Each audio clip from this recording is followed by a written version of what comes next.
ja siin laval seavad ennast vaikselt valmis. Armun läbi öö, läbi unustuse ja eha, läbi üksinduse vöö.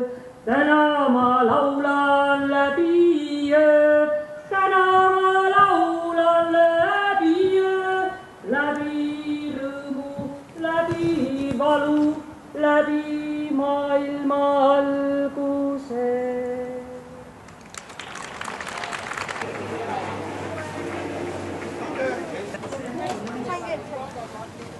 Me oleme suured ooperi- ja balletifännid. Me käime siin aastaid, ei mäleta kui palju, kas 5 või 10 või 15.